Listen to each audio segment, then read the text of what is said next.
What's going on, Spicy Topics? So Dababy found himself into a spat in Charlotte, North Carolina. He's going to talk about how he was illegally searched by a police officer, and it looks like he wasn't even doing that to kind of like get this type of reaction. So there's a lot of people that don't want us to talk about controversial issues or what goes on between races, but we constantly find ourselves in these segregational conversations because we're always in these damn situations. Listen to Dababy explain what actually went down. Dababy is going to pursue a lawyer to look and investigate this matter, and I think he should. We have to lead by example in order to let people know that we're not playing. You're not going to do us any type of way. Stop stereotyping me. Okay, get used to it. This is how I dress, this is who I am, and this is how I speak. Get to know me before you judge me. Go ahead, Dababy.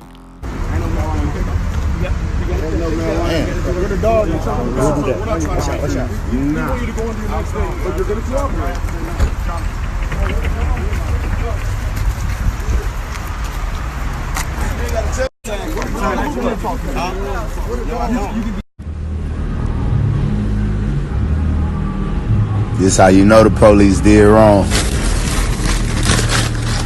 I'm in there waiting to see the magistrate. For 3 hours, they done made me take 12 different mug shots. The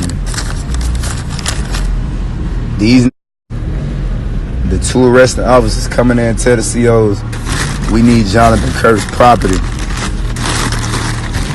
And take me back out. The intake door, the same door that they brought me in on handcuffs. I'm walking past and brought into jail on my way out. Everybody in the world who ever been to jail, especially in Charlotte, you know it's policy for them to cut this ban off of you before they let you out the door. They didn't take me out the right door. They took me out the same door they brought me in.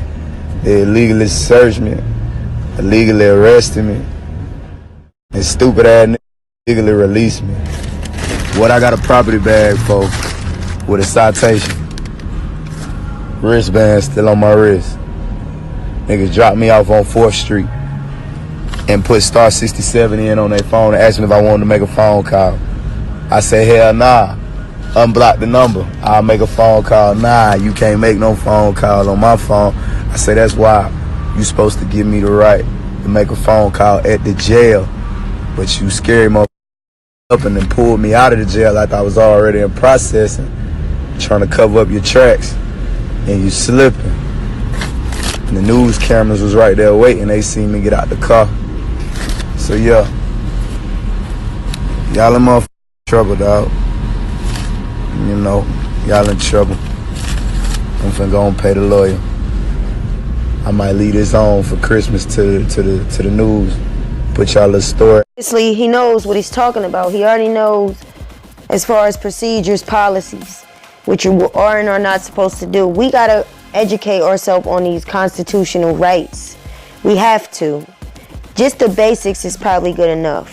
If you ever find yourself in a situation and you feel like you're wrongfully done or stereotyped, you were pulled over for no apparent legal reason, then request their sergeant. Request someone above them. Why should I have to show you my ID when the Constitution tells me I don't? If you don't have a reason to pull me over, and if you can't prove that, you have no right to search me. So I like how Dababy is definitely standing up for himself. Like I said, you cannot judge a person by the way that they dress, because there's a smart, educated person that put it together. You know, and not everybody is ignorant. Not everybody is what you think is out there dealing and putting themselves in riskful situations where they're doing illegal activity. Some people, this man is a rapper. He has a job to do. And for them in that city to all look different than him, and based on what he's saying, y'all taking me out the door you brought me in, and that's not policy. Star 67. Why would you dial star 67 in order for me to make a phone call? Why couldn't I make a phone call in the building? I'm glad the media and news media was there. I'm glad reporters was there so that they can bring the attention to this situation, because this is just one in a million. Let me know what y'all think in the comments. This got me stirred up. How y'all feel about it? Let me know what y'all think in the comments. Peace.